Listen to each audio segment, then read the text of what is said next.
Hi all, എല്ലാവർക്കും പ്രാർത്ഥനാ തീർത്ഥത്തിൻ്റെ പുതിയൊരു വീഡിയോയിലേക്ക് സ്വാഗതം. ബ്രഹ്മമുഹൂർത്ത വിളക്ക് എന്ന് പറയുന്നത് വളരെ പ്രാധാന്യമുള്ള ഒന്നാണ്. ഇതിനെക്കുറിച്ച് ഒരു വീഡിയോ ഞാൻ മുന്നേ ചെയ്തിട്ടുണ്ടായിരുന്നു. അതിൻ്റെ സമയവും കാര്യങ്ങളും അതുപോലെ തന്നെ അത് എങ്ങനെയാണ് കത്തിക്കേണ്ടത് എന്ന കാര്യങ്ങളെക്കുറിച്ചൊക്കെ.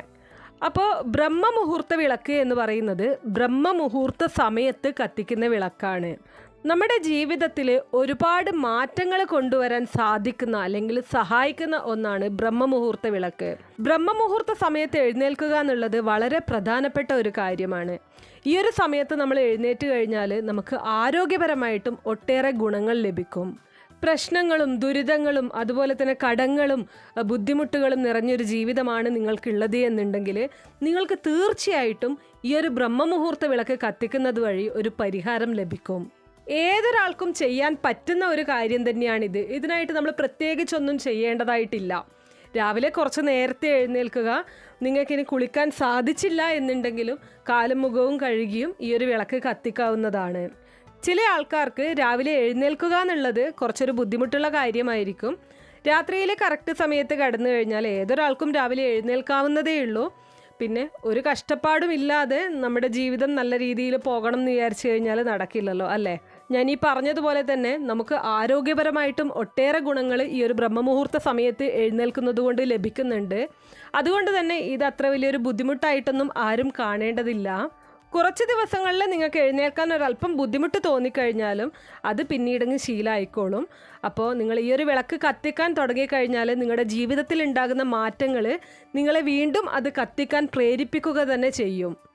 ഈ ഒരു വിളക്ക് കത്തിച്ചു തുടങ്ങിക്കഴിഞ്ഞാൽ ഉറപ്പായിട്ടും നിങ്ങളുടെ ജീവിതത്തിൽ മാറ്റങ്ങൾ ഉണ്ടാകും. നിങ്ങൾ ഒരു പ്രത്യേക കാര്യം ആഗ്രഹിച്ചിട്ടാണ് വിളക്ക് കത്തിക്കുന്നത് എന്നുണ്ടെങ്കിൽ കുറച്ച് ദിവസങ്ങൾ കൊണ്ട് തന്നെ നിങ്ങളുടെ ജീവിതത്തിൽ നിങ്ങൾ ആഗ്രഹിക്കുന്ന കാര്യത്തിൽ പുരോഗതി വരുന്നതായിട്ട് നിങ്ങൾക്ക് കാണാൻ സാധിക്കും. ജീവിതത്തിൽ പ്രശ്നങ്ങളില്ലാത്തതായിട്ട് ആരും തന്നെ ഉണ്ടാവില്ല, അല്ലേ? അപ്പോൾ അതുപോലെ തന്നെ നിങ്ങളുടെ ജീവിതത്തിലുള്ള പ്രശ്നം എന്താണ്, ആ ഒരു പ്രശ്നത്തിനുള്ള പരിഹാരത്തിനായിട്ട് നിങ്ങൾ ഈ ഒരു ബ്രഹ്മമുഹൂർത്ത വിളക്ക് കത്തിച്ചോളൂ. തീർച്ചയായിട്ടും 100% ഉറപ്പായിട്ടും അതിനൊരു പരിഹാരം നിങ്ങൾക്ക് ലഭിക്കുന്നതായിരിക്കും. പിന്നെ ശ്രദ്ധിക്കേണ്ട ഒരു കാര്യം ഞാൻ മുന്നേയുള്ള വീഡിയോയിലും പറഞ്ഞിട്ടുണ്ടായിരുന്നു. ഈ ഒരു വിളക്ക് കത്തിക്കാൻ രാവിലെ 4 മണിക്ക് എഴുന്നേൽക്കുന്നു, വിളക്ക് കത്തിക്കുന്നു, വീണ്ടും പോയി കിടന്നുറങ്ങുന്നു. അങ്ങനെ ചെയ്തിട്ട് ഒരു കാര്യവുമില്ല. രാവിലെ എഴുന്നേറ്റ് കഴിഞ്ഞാൽ പിന്നെ കിടക്കാൻ പാടില്ല. അതുകൊണ്ടാണ് പറയുന്നത് രാത്രിയിൽ ഒരല്പം നേരത്തെ കിടക്കാം. അപ്പോൾ ഓട്ടോമാറ്റിക്കലി രാവിലെ കുറച്ച് നേരത്തെ തന്നെ നിങ്ങൾക്ക് എഴുന്നേൽക്കാനായിട്ട് സാധിക്കും. ഇനി മറ്റൊരു കാര്യം, ഇപ്പോൾ നിങ്ങൾ ബ്രഹ്മമുഹൂർത്ത വിളക്ക് കത്തിക്കാൻ തുടങ്ങി ഒരു 5 ദിവസം അല്ലെങ്കിൽ 6 ദിവസം ആകുന്ന സമയത്ത് എന്തെങ്കിലും കാരണവശാൽ അത് ബ്രേക്ക് ആവുകയാണ്. അപ്പോൾ ആ ഒരു സമയത്ത് നിങ്ങൾ കൗണ്ട് ചെയ്ത് വരുവാണ്. ഇപ്പം 21 ദിവസത്തെ വിളക്കാണ് നിങ്ങൾ തെളിയിക്കുന്നത്, അല്ലെങ്കിൽ 41 ദിവസത്തെ വിളക്കാണ് നിങ്ങൾ തെളിയിക്കുന്നത്. അപ്പോൾ നിങ്ങൾ കൗണ്ട് ചെയ്ത് വന്നത് അവിടെ ബ്രേക്ക് ആവും. വീണ്ടും നിങ്ങൾ 1 എന്ന് തുടങ്ങേണ്ടി വരും. ഇനി നിങ്ങൾ ഒരു കാര്യവും ആഗ്രഹിക്കാതെ തന്നെയാണ് വിളക്ക് കത്തിക്കുന്നത് എന്നുണ്ടെങ്കിൽ പോലും നിങ്ങളുടെ ജീവിതത്തിൽ മാറ്റങ്ങൾ നല്ല നല്ല മാറ്റങ്ങൾ വരുന്നത് നിങ്ങൾക്ക് കാണാനായിട്ട് സാധിക്കും. ഒരു പ്രത്യേക ആഗ്രഹം വിചാരിച്ച് തന്നെ നിങ്ങൾ വിളക്ക് കത്തിക്കണം എന്നില്ല. നിങ്ങളുടെ ജീവിതത്തിലുള്ള പ്രശ്നങ്ങൾ പതിയെ മാറി തുടങ്ങുന്നത് നിങ്ങൾക്ക് മനസ്സിലാവും. പിന്നെ ഈ പറഞ്ഞതുപോലെ വിളക്ക് കത്തിക്കുന്നത് ബ്രേക്ക് ചെയ്യാതെ കത്തിക്കാനായിട്ട് ശ്രമിക്കുക. പിന്നെ സ്ത്രീ സഹജമായിട്ടുള്ള ബുദ്ധിമുട്ടുകൾ കാരണം വിളക്ക് കൊളുത്താൻ പറ്റിയില്ല എന്നുണ്ടെങ്കിൽ ആ ദിവസങ്ങളിൽ നിങ്ങൾക്ക് പകരം അതായത് നിങ്ങളുടെ ആ ഒരു ബുദ്ധിമുട്ടുകൾ മാറുന്ന ദിവസം മുതൽ നിങ്ങൾക്ക് കത്തിക്കാവുന്നതാണ്. നിങ്ങളുടെ കൗണ്ടിങ് കറക്റ്റ് തന്നെ നിങ്ങൾക്ക് കൊണ്ടുപോകാൻ പറ്റും. പക്ഷേ ഈ ഒരു നമ്മുടെ പേഴ്സണലായിട്ടുള്ള കാര്യങ്ങൾ കാരണം, അതായത് മറ്റെന്തെങ്കിലും കാര്യങ്ങൾ കാരണം നമ്മൾ ബ്രേക്ക് ചെയ്യുന്നത് അത്ര നല്ലതല്ല. അപ്പോൾ ചിലർക്ക് സംശയം ഉണ്ടാവും. കാരണം ഇത് കത്തിച്ചു തുടങ്ങി, പിന്നെ എന്തെങ്കിലും കാരണവശാൽ ഇപ്പോൾ നമ്മളൊരു റിലേറ്റീവിൻ്റെ വീട്ടിൽ പോകുന്നത് കാരണം ഈ ഒരു ദിവസം കത്തിക്കാൻ സാധിച്ചില്ല, ഇങ്ങനെ ചെയ്തു കഴിഞ്ഞാൽ എന്തെങ്കിലും കുഴപ്പമുണ്ടോ എന്നുള്ളത്. അങ്ങനെയൊന്നും വലിയ കുഴപ്പമൊന്നുമില്ല.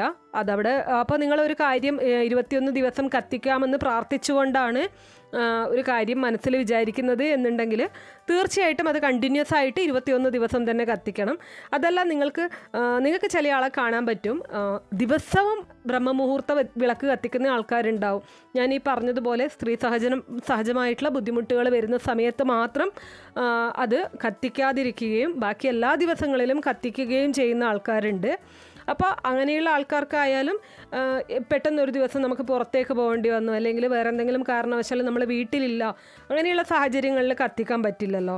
അതൊന്നും കുഴപ്പമല്ല. പക്ഷേങ്കിൽ ഞാൻ ഈ പറഞ്ഞതുപോലെ നിങ്ങൾ ഇത്ര ദിവസം കത്തിക്കാം എന്നൊരാഗ്രഹം വിചാരിച്ച് കത്തിക്കുന്ന സമയത്ത് അത് കംപ്ലീറ്റ് ചെയ്യേണ്ടതായിട്ടുണ്ട്. ഇനി പലർക്കുമുള്ള മറ്റൊരു സംശയം എന്ന് പറയുന്നത് ഈ ബ്രഹ്മമുഹൂർത്ത വിളക്ക് എത്ര സമയം കത്തിച്ച് വയ്ക്കണം എന്നുള്ളതാണ്. നമ്മൾ സാധാരണ നിലവിളക്ക് കത്തിക്കുന്ന സമയത്ത് അതിലേക്ക് എണ്ണ ഒഴിച്ചു കഴിഞ്ഞാൽ ആ ഒരു എണ്ണ തീരാറാവുന്ന സമയത്തായിരിക്കും പലരും ആ വിളക്ക് കെടുത്തുന്നത്. അതുപോലെ തന്നെ ഇതിലും ചെയ്യാവുന്നതാണ്. അതായത് എണ്ണ തീരാറാവുന്ന സമയത്ത് നിങ്ങൾക്ക് ഈ ഒരു വിളക്ക് കെടുത്താം. പക്ഷേങ്കിൽ കുറഞ്ഞത് ഒരു അരമണിക്കൂറെങ്കിലും ഇത് കത്താനായിട്ട് വിടണം. ഈ ഒരു വിളക്ക് കത്തിക്കുന്ന സമയത്ത് ശ്രദ്ധിക്കേണ്ട മറ്റൊരു കാര്യം, വീട് ശുദ്ധിയിലായിരിക്കണം ഉണ്ടാവേണ്ടത്. കാരണം നമ്മൾ രാവിലെ എഴുന്നേറ്റ ഉടൻ തന്നെ കുളിക്കുന്ന ആളാണെന്നുണ്ടെങ്കിൽ കുളിച്ച് അതിന് ശേഷമാണ് വിളക്ക് തെളിയിക്കുക. അതുപോലെ തന്നെ ഇനി കുളിക്കാൻ സാധിക്കാത്ത ആൾക്കാർ ഞാൻ ഈ പറഞ്ഞതുപോലെ തന്നെ ബ്രഷ് ചെയ്ത് കൈകാൽ മുഖമൊക്കെ കഴുകിയിട്ടായിരിക്കും വിളക്ക് തെളിയിക്കുന്നത്. ആ ഒരു സമയത്ത് നിങ്ങൾ പൂജാമുറിയിലോ അല്ലെങ്കിൽ വയ്ക്കുന്ന സ്ഥലം എവിടെയാണോ ആ ഒരു സ്ഥലം ഒരു തുണി കൊണ്ട് അല്പം നനച്ചൊന്ന് തുടക്കാവുന്നതാണ്. ഇങ്ങനെ ചെയ്യുന്ന സമയത്ത് നിങ്ങൾ ശ്രദ്ധിക്കേണ്ട കാര്യം, തലേ ദിവസം രാത്രി തന്നെ വീട് മുഴുവനായിട്ടും വൃത്തിയാക്കിയിടാൻ ശ്രദ്ധിക്കണം. വൃത്തിയാക്കിയിടുക എന്നുള്ളത് കൊണ്ട് ഉദ്ദേശിക്കുന്നത് രാത്രിയിൽ പോയി പൂജാമുറി വൃത്തിയാക്കുക എന്നുള്ളതല്ല. ഞാൻ മുന്നേ വീഡിയോയിൽ പറഞ്ഞിട്ടുണ്ട്, ഒരു സമയത്തിന് ശേഷം നമ്മൾ പൂജാമുറിയൊന്നും വൃത്തിയാക്കാൻ പാടുള്ളതല്ല. പക്ഷേങ്കിൽ നമ്മൾ ചെയ്യേണ്ട കാര്യം, ഇപ്പം ഭക്ഷണം കഴിച്ച പാത്രങ്ങളൊക്കെ അങ്ങനെ തന്നെ കിച്ചണിൽ കൂട്ടിയിടുക. പക്ഷെ ഞാൻ വിളക്ക് തെളിയിക്കുന്നത് ഹോളിലാണ് എന്ന് പറഞ്ഞതുകൊണ്ട് കാര്യമില്ല. നമ്മുടെ വീട് പൂർണ്ണമായിട്ടും ശുദ്ധിയുള്ളതായിരിക്കണം. അതുകൊണ്ട് രാത്രിയിലുള്ള പാത്രങ്ങളൊക്കെ കഴുകി വെച്ച് അടുക്കളയൊക്കെ ഒന്ന് വൃത്തിയാക്കിയ ശേഷമായിരിക്കണം നിങ്ങൾ കിടന്നുറങ്ങേണ്ടത്. രാവിലെ എഴുന്നേറ്റ ഉടൻ തന്നെ വിളക്ക് കത്തിക്കുന്ന സമയത്ത് വീട് ശുചിത്വമുള്ളതായിരിക്കണം. ഇനി മറ്റ് ചിലരുടെ സംശയം, രാവിലെ തന്നെ ഈ ചില ആൾക്കാർ 4:30, 4:45, 5 മണിക്കൊക്കെ വിളക്ക് കത്തിക്കുന്ന സമയത്ത് മെയിൻ ഡോറ് തുറക്കാൻ സാധിച്ചു എന്ന് വരില്ല. ഈ ഒരു കാലഘട്ടത്തിൽ പ്രത്യേകിച്ച് നമുക്ക് ഒരു സ്ത്രീക്ക് തനിയെ രാവിലെ തന്നെ എഴുന്നേറ്റ് വീടിൻ്റെ വാതിലൊന്നും തുറന്നിടാൻ സാധിക്കില്ല. വീട്ടിലെ ജെൻസൊക്കെ കിടന്നുറങ്ങുന്ന സമയമായിരിക്കും. അപ്പോൾ ആ ഒരു സമയത്ത് നമുക്ക് അങ്ങനെ ചെയ്യാൻ പറ്റില്ല. അതുകൊണ്ട് യാതൊരു വിധത്തിലുള്ള കുഴപ്പമില്ല. മെയിൻ ഡോറ് തുറന്നതിന് ശേഷം മാത്രമേ വിളക്ക് കത്തിക്കാവൂ എന്നൊന്നുമില്ല. പക്ഷേ ഇതോടൊപ്പം തന്നെ ഞാൻ പറഞ്ഞിട്ടുണ്ട്, നിങ്ങൾ പൂജാമുറിയിൽ നിലവിളക്ക് കത്തിക്കുന്ന ആളാണെന്നുണ്ടെങ്കിൽ നിങ്ങൾക്ക് ഈ ഒരു വിളക്ക് കത്തിച്ചതിന് ശേഷം പൂജാമുറിയിലെ വിളക്ക് കൂടി തെളിയിക്കാമെന്ന്. നിങ്ങൾ അങ്ങനെ പൂജാമുറിയിൽ നിലവിളക്ക് തെളിയിക്കുന്നുണ്ടെങ്കിൽ തീർച്ചയായിട്ടും നിങ്ങളുടെ മെയിൻ ഡോർ ഓപ്പൺ ചെയ്തിരിക്കണം. അപ്പോൾ നിങ്ങൾക്ക് രാവിലെ തന്നെ അതിന് സാധിച്ചില്ല എന്നുണ്ടെങ്കിൽ ബ്രഹ്മമുഹൂർത്ത വിളക്ക് കത്തിച്ച് അത് കഴിഞ്ഞ് നിങ്ങൾ സാധാരണ നിങ്ങളുടെ വീടിൻ്റെ വാതിലൊക്കെ തുറന്നതിന് ശേഷം പൂജാമുറിയിൽ വിളക്ക് കത്തിച്ചാൽ മതിയാവും. ഇനി ഈ ബ്രഹ്മമുഹൂർത്ത വിളക്ക് അണയ്ക്കുന്ന സമയത്തും നമ്മൾ നിലവിളക്ക് അണയ്ക്കുന്നത് പോലെ തന്നെ പൂവ് ഉപയോഗിച്ച് അണക്കുന്നതാണ് ഉത്തമം. കൈകൊണ്ട് വീശിയോ അല്ലെങ്കിൽ ഊതിയോ ഒന്നും കെടുത്താനായിട്ട് പാടുള്ളതല്ല. ശ്രദ്ധിക്കേണ്ട മറ്റൊരു കാര്യം, നിങ്ങൾ 21 ദിവസത്തേക്ക് ഒരു ആഗ്രഹ സാഫല്യത്തിനായിട്ട് ബ്രഹ്മമുഹൂർത്ത വിളക്ക് കത്തിക്കാൻ സ്റ്റാർട്ട് ചെയ്തു. നിങ്ങൾക്കൊരു 10 ദിവസം ആകുമ്പോഴത്തേക്കും അതിൻ്റെ റിസൾട്ട് കിട്ടി, നിങ്ങളുടെ ആഗ്രഹം സാധിച്ചു. അപ്പം നിങ്ങൾ ആ 10 ദിവസം വെച്ച് ആ ഒരു ബ്രഹ്മമുഹൂർത്ത വിളക്ക് ഒരു കാരണവശാലും സ്റ്റോപ്പ് ചെയ്യാൻ പാടുള്ളതല്ല. നിങ്ങളുടെ ആഗ്രഹം സാഫല്യമായി കഴിഞ്ഞാലും നിങ്ങൾ വിചാരിച്ച ദിവസം വരെ നിങ്ങൾ ബ്രഹ്മമുഹൂർത്ത വിളക്ക് തെളിയിക്കുക തന്നെ വേണം. ഞാനീ പറഞ്ഞതുപോലെ എല്ലാ ദിവസവും നിങ്ങൾക്ക് ബ്രഹ്മമുഹൂർത്ത വിളക്ക് കത്തിക്കാൻ സാധിച്ചാൽ വളരെ ഉത്തമമാണ്. വീട്ടിലെപ്പോഴും ഒരു പോസിറ്റീവ് അന്തരീക്ഷം നിങ്ങൾക്ക് കാണാനായിട്ട് സാധിക്കും. ചില സമയങ്ങളിൽ നമ്മൾ എത്രയൊക്കെ കഷ്ടപ്പെട്ട് കഴിഞ്ഞാലും നമ്മുടെ കയ്യിൽ പൈസ ഉണ്ടെങ്കിലും അല്ലെങ്കിൽ നമ്മൾ എല്ലാം ചെയ്തിട്ടും നമ്മുടെ ആഗ്രഹങ്ങൾ നടക്കാതെ പോകാറുണ്ട്, അല്ലെങ്കിൽ നമ്മുടെ പരിശ്രമം എവിടെയും എത്താതെ പോകാറുണ്ട്. അപ്പോൾ അങ്ങനെയുള്ള സമയത്ത് ബ്രഹ്മമുഹൂർത്ത വിളക്ക് കത്തിക്കുന്നത് വഴി നിങ്ങൾക്ക് തീർച്ചയായിട്ടും അതിൻ്റെ ഫലം ലഭിക്കുന്നതായിരിക്കും. പിന്നെ നമ്മൾ ഏതൊരു കാര്യം ചെയ്യുമ്പോഴായാലും പൂർണ്ണ വിശ്വാസത്തോടെ വേണം ചെയ്യാനായിട്ട്. ഒരു സംശയത്തോടു കൂടിയോ അല്ലെങ്കിൽ ആരുടെയെങ്കിലും നിർബന്ധത്തിന് വഴങ്ങിയോ ഒന്നും ചെയ്യേണ്ടതല്ല ഇങ്ങനെയുള്ള കാര്യങ്ങൾ.